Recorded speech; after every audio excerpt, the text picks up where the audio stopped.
Hai,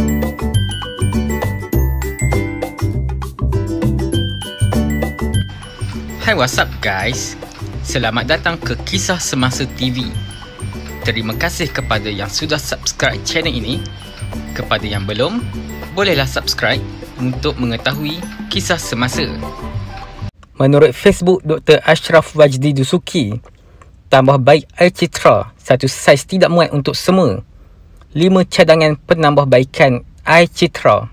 Pergerakan Pemuda UMNO Malaysia menerima terlalu banyak keluhan rakyat mengenai skim air citra, iaitu menggantikan air sinar dan air lestari bagi lebih 12.6 juta ahli kumpulan wang simpanan pekerja KWSP.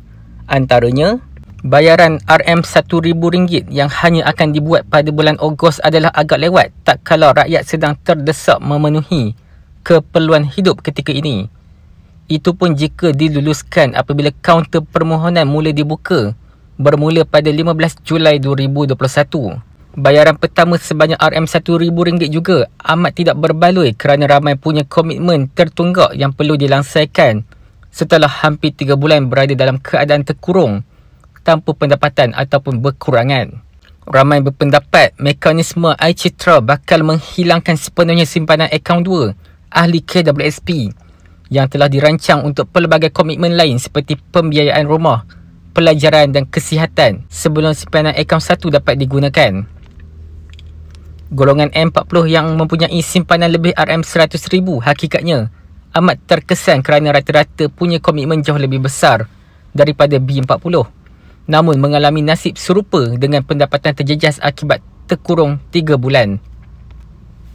Justeru, Pemuda UMNO mendesak kerajaan khususnya Menteri Kewangan dan pihak KWSP dapat menambah baik pelaksanaan air citra, antaranya: pertama, polisi one size fits all atau satu saiz muat untuk semua tidak wajar diaplikasikan. Sebaliknya harus dibenarkan had pengeluaran dengan kadar lebih tinggi sehingga kurang-kurangnya RM10,000 ke RM20,000 kepada pencarum yang ada baki simpanan sebanyak RM100,000. Kedua, benarkan pengeluaran secara lamsam RM5,000 berbanding pengeluaran berkala setiap bulan. Kaedah begini memberi lebih ruang untuk rakyat merancang sendiri dengan terbaik bagaimana simpanan mereka dapat dibelanjakan. Ketiga, jika masih mahu berkala, pastikan bayaran pertama lebih tinggi berbanding bayaran seterusnya.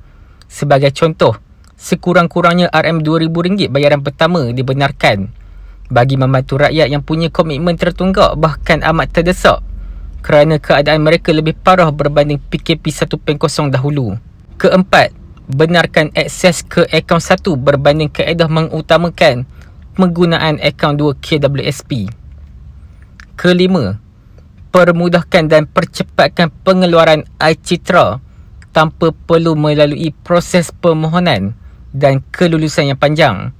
Sebaik-baiknya 17 Julai ini, proses pengeluaran pertama dibuat secara automatik bagi mereka yang berhajat. Pemuda UMNO amat berharap kerajaan segera ambil serius akan penambahbaikan ini kerana situasi dan kondisi rakyat di bawah amat mencemaskan dan membimbangkan. Rakyat mendambakan keikhlasan kerajaan untuk membela nasib mereka yang kesempitan sehinggakan bendera putih terpaksa dikibarkan seolah-olah kehabisan ikhtiar untuk meneruskan kehidupan seharian. Sekiranya anda ada sebarang pendapat, boleh tinggalkan di ruangan komen guys.